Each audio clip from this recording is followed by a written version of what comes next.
Good evening. A major battle for the heart and soul of Ulster unionism began in earnest today after the party announced that its Executive Council will meet tomorrow week to rule on the Mitchell peace deal.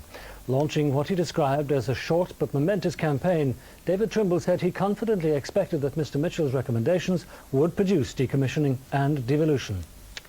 David Trimble knew he was facing into the fight of his political life as he arrived at Glengall Street for the meeting that would rubber stamp the timing of next week's council. Dissident party officers chose to arrive together. Afterwards, their leader was setting out his stall calmly, saying the proposals worked out under George Mitchell had the capacity to transform Northern Ireland. I'm quite sure that we're going to get an endorsement.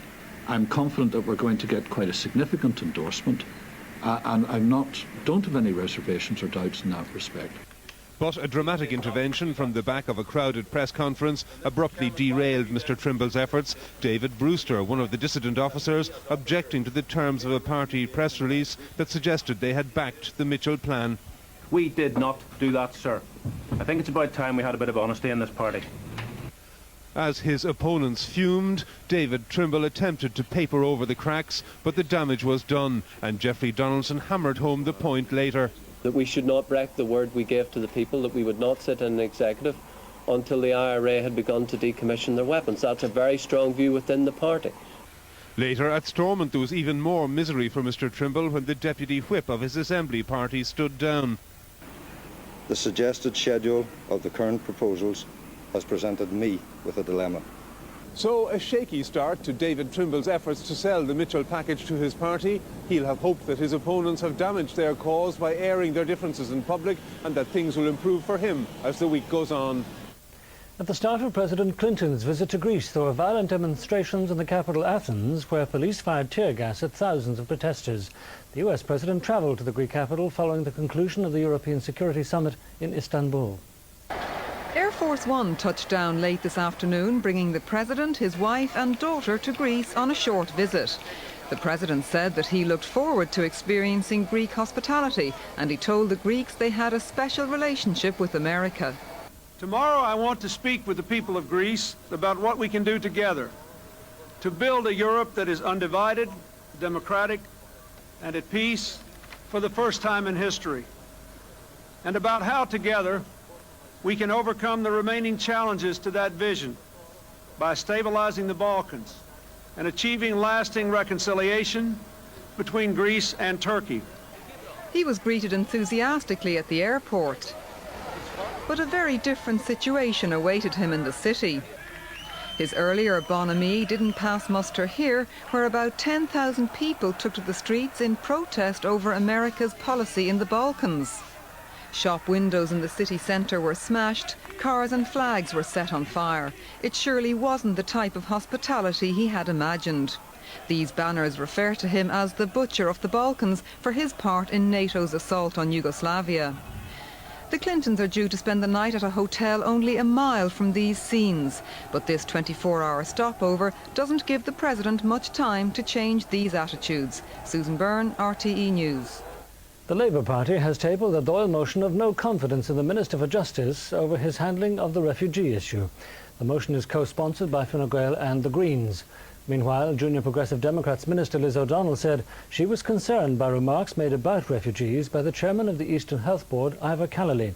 However, the Fianna Fáil backbencher defended his comments. Two Fianna Fáil backbenchers have had a swipe at Liz O'Donnell's stance on refugees in the past 24 hours. Ivor Callally, also chairman of the agency which presides over refugee welfare, the Eastern Health Board, called on the government to get tough on asylum seekers and to throw out illegal immigrants. The minister hit back. I would like to know whether Mr Callally's views reflect the views of the board, and if so, I would be extremely worried. Yesterday, Nola Hearn had accused the minister of shouting her mouth off on the refugee issue. Well, again, I would like to know whether those views, as expressed by those two backbenchers, fairly reflect the views of the Fianna Fáil party. I think that's an important issue for Fianna Fáil in the first place. There's been a storm of protest at Mr Callally's remarks. I think to appeal to people's fears in these circumstances is really reprehensible, and it could well unleash a situation that he might very well have to regret in the future. This is not the way to conduct politics or public representation. I believe he's deliberately stoking up a certain kind of prejudice and a certain kind of fear for his own political purposes. strong allegation. It is a strong allegation, and I'm making it in a measured way because it's not the first time that he said it. But Ivor Callally has defended himself on RTE. He said he was speaking personally, and in their totality, his comments were fair and balanced. A woman who suffered brain damage after being wrongly given a drug to advance her labour has been awarded over £1 million by the High Court. Mrs Darren Trout from Athlone gave birth in Portunkela Hospital in County Galway at the end of 1995. She now has 50% memory loss and epilepsy and suffers a variety of other medical problems. Liability was admitted by the obstetrician and the hospital. The court was asked to assess damages only. Mobile phone users in central Dublin areas aren't expected to have normal services restored until tomorrow morning. This follows what's been described as the biggest disruption ever of mobile phone services in the city today. Landlines were also affected. Eircom said there was a computer fault at an exchange and that the problem was compounded by flooding at the building which houses the mobile network.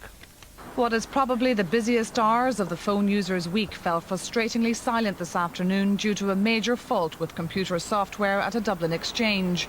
All Aircell mobile phone users in Dublin city centre were affected, and an estimated 70,000 landlines in the south side of the city. From 2:30 this afternoon, commercial activity in the capital was strangled. Gardaí said that the 999 emergency call service was also affected. However, Eircom have denied this. One Southside hospital said they had to rely on the 086 network for outside contact for over an hour. The fault began with a software problem at one exchange on the south side. The backup system failed to kick in. As a result, other exchanges suffered knock-on effects.